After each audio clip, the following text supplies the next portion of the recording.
اعوذ باللہ من الشیطان الرجیم بسم اللہ الرحمن الرحیم اللہم صلی علی محمد وآل محمد۔ مومنین کرام، آپ کے سوالات آتے ہیں کثرت سے۔ ایک سوال جو پوچھا گیا ہے کہ وہ زیادہ غسل جو آپ پر واجب ہوتے ہیں یا مستحب غسل بھی ہیں تو ان کو ایک ساتھ کیسے ادا کیا جائے۔ بعض مومنین زیادہ غسل پھر زیادہ کرتے رہتے ہیں، یعنی کہ زیادہ غسل ہیں تو ان کو اتنی تعداد میں انجام دیتے ہیں، تو ایسا کرنا ضروری نہیں ہے۔ ایک ہی غسل میں آپ تمام کو ایڈ کر سکتے ہیں۔ طریقہ یہ ہے کہ آپ کے اوپر غسل زیادہ ہو سکتے ہیں، جیسے جنابت ہے، ساتھ میں خاتون کو پیریڈز آ گئے، یا جمعہ کا غسل کرنا ہے، یا غسل مس میت بھی ساتھ ہے، تو آپ پر ایک سے زیادہ غسل ہو سکتے ہیں۔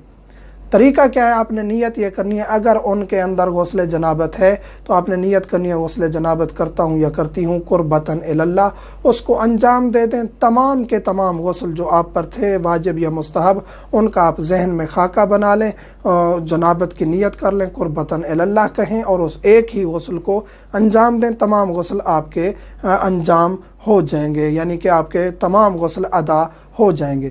یا اگر آپ ان تمام غسلوں کے نام دہرانا چاہتے ہیں، غسل جنابت کرتا ہوں یا کرتی ہوں، غسل حیض کرتی ہوں یا غسل جمعہ کرتی ہوں، اسی طرح غسل مس میت کرتی ہوں، جو بھی غسل ہیں ان کے نام لیں، قربتاً اللہ کہیں، اور ایک ہی غسل انجام دینا ہے، زیادہ غسل نہیں کرنے۔ تو اگر ان میں غسل جنابت ہے، غسل جنابت کہیں، قربتاً اللہ کہیں، انجام دیں۔ تمام کا ذہن میں آپ لے کے ہیں کہ جو جو غسل آپ کرنے ہیں ان کی نیت کریں اور قربتاً اللہ کہیں۔ اور یہ بارہا میں ذکر کرتا ہوں کہ نیت زبان پہ دہرانا بھی ضروری نہیں ہے، فقط دل میں ہو، آپ کا یہ تصور ہو کہ میں کیا کر رہا ہوں، کون کون سے غسل ہیں، قربتاً اللہ کہیں اور ایک ہی غسل انجام دیں۔ غسل کے واجبات، مستحبات، تمام تفصیلات ہم ذکر کر چکے ہیں۔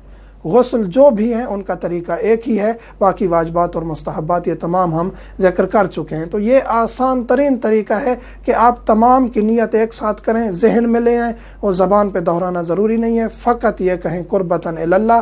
نیت آپ کی پہلے بنی ہوئی تھی، قربتاً اللہ کے بعد آپ نے غسل کو انجام دینا ہے۔ زیادہ غسل کرنے کی، شک کرنے کی، وسواس میں پڑنے کی ضرورت نہیں ہے۔ مومنین سے ملتمس ہوں، مجھے میرے بچوں کو، والدین کو دعاؤں میں یاد رکھا کریں۔